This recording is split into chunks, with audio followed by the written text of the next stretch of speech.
Rossignol. La parole est à monsieur Daniel Fasquelle. Merci, Monsieur le Président.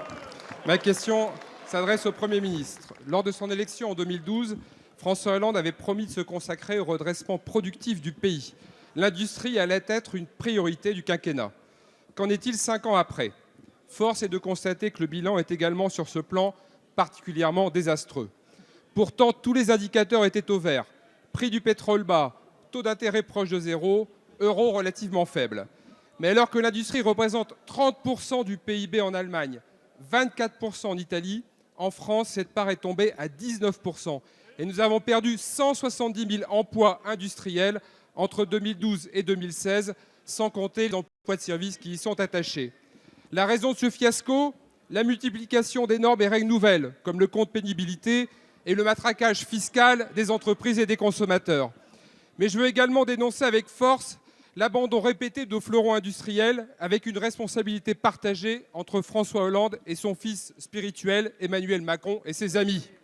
C'est ainsi que tous ensemble, ils ont signé l'arrêt de mort d'Alstom Energy, cédé à l'américain General Electric dans un secteur pourtant stratégique dans lequel la France a toujours été leader. On nous promettait la création de 1000 emplois, ces 1000 emplois qui ont été supprimés. Que dire encore du rachat d'Alcatel-Lucent par le Finlandais Nokia en 2015 ou encore du naufrage pour la prise en compte en mai 2016 de Technip par l'américain FMC, une entreprise française reprise par une entreprise américaine qui aurait été en difficulté, un rachat que nous aurions pu empêcher. Une phrase résume tout.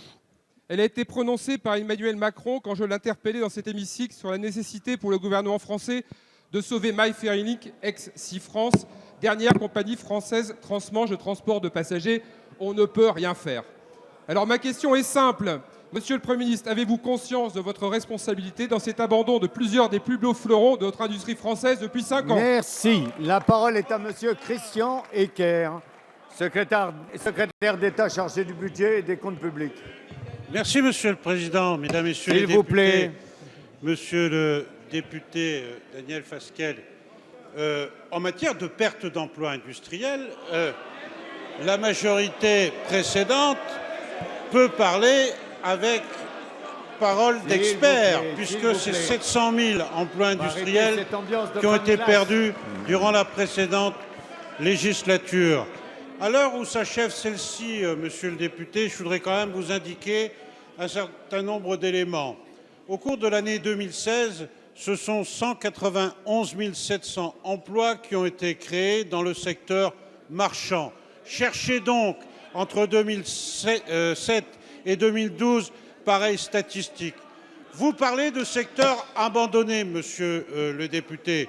Je voudrais quand même souligner l'attention du gouvernement sur un certain nombre de secteurs en difficulté. Je pense à la filière nucléaire, je pense à la filière ferroviaire. Ce gouvernement est mobilisé pour soutenir les filières.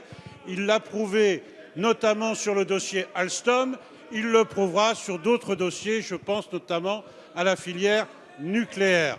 Alors, monsieur le député, ce gouvernement a permis de remettre la France industrielle en marche par des mesures que vous n'avez pas votées. Vous n'avez pas voté le suramortissement pour les entreprises, vous n'avez pas voté l'extension du crédit d'impôt compétitivité emploi qui permet à la France d'avoir un coût du travail inférieur aujourd'hui à celui de l'Allemagne. Alors plutôt que nous donner des leçons, vous feriez mieux de vous en tenir à la réalité. Merci, monsieur le ministre.